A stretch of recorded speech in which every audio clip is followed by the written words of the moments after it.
The referee blows the final whistle. The score is 1-1.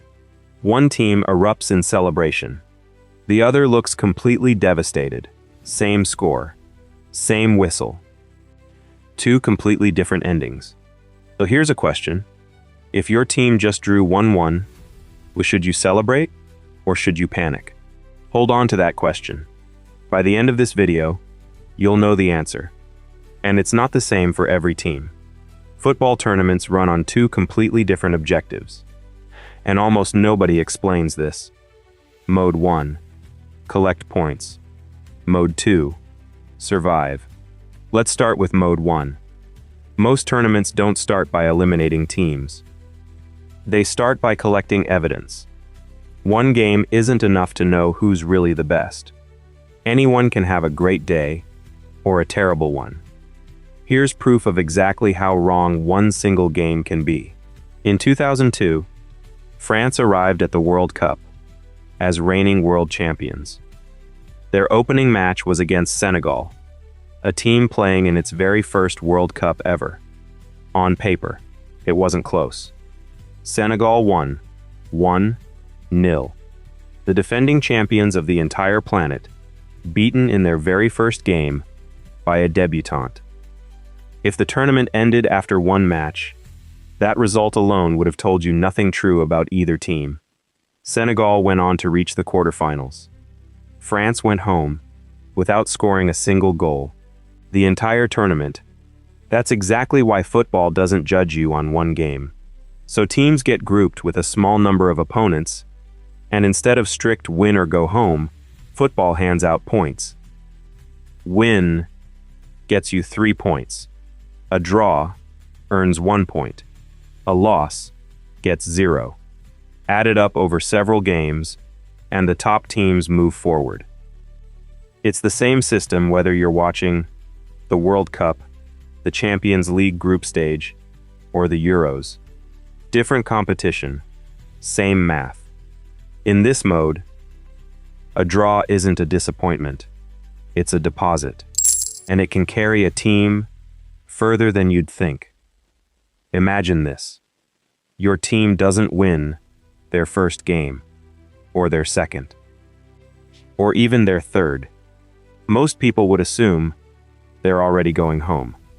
But at the 1990 World Cup, the Republic of Ireland drew all 3 of their group games, not one win, and they still advanced. In fact, they kept going, all the way to the quarterfinals, without winning a single match, in 90 minutes, during the entire tournament. That's how valuable 1 point can be in Mode 1. So, celebrate. That's your answer. In Mode 1. A tie there is exactly what you came for. But it won't carry you forever, because every group eventually finishes. The points get counted. A small number of teams survive. And here's the part even lifelong fans forget. Everything your team just earned, every point, every ounce of consistency, disappears. Mode 2 begins. And it doesn't care what you did to get here. The only question left is, who's still standing right now, today? One game. Win. You continue. Tie or lose, you might already be finished. In this mode, a tie can't just sit on the scoreboard. So if the score is still level, after 90 minutes, the referee doesn't end the story. He pauses it. The clock resets. 30 more minutes get added. 2 15-minute halves, called extra time. One last chance to settle it, the normal way.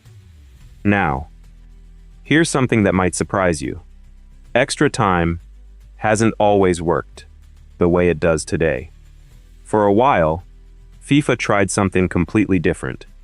It was called the golden goal. Introduced in the 1990s, the rule was brutal in its simplicity. The very first goal scored in extra time ended the match instantly. Not 30 minutes. Not even 30 seconds. If someone scored that fast. One goal, and it was over. FIFA hoped it would make extra time more exciting. Teams pushing forward, desperate to score first. Instead, the opposite happened. Teams became terrified of conceding, and extra time became even more cautious than before. The very last golden goal ever scored at a men's World Cup came in 2002, in a quarterfinal between Turkey and Senegal. Yes, that Senegal, the same team that shocked France just a few weeks earlier. One incredible run kept going. The other ended it. By 2004, the golden goal was gone. Football went back to the system we still use today. Play the full 30 minutes, no matter what. Someone scores here, done. Winner decided. Still tied after that? One player walks forward. The stadium goes quiet. Actually quiet. This is where football throws away everything that came before it. 2 hours of tactics. Thousands of passes. None of it decides what happens next. That's called a penalty shootout. 5 shots each, one at a time. Just the shooter and the goalkeeper, 12 yards apart. Whoever scores more wins the entire match. And it isn't rare. Between 1982, when the World Cup introduced shootouts, and 2022, roughly a quarter of all knockout matches ended exactly this way. Sometimes, this moment produces heartbreak. In 1994, that player was Roberto Baggio. In the World Cup final itself, one kick, score, and Italy stays alive. Miss, and Brazil becomes world champion. He missed. So, panic. That's your answer. In mode 2.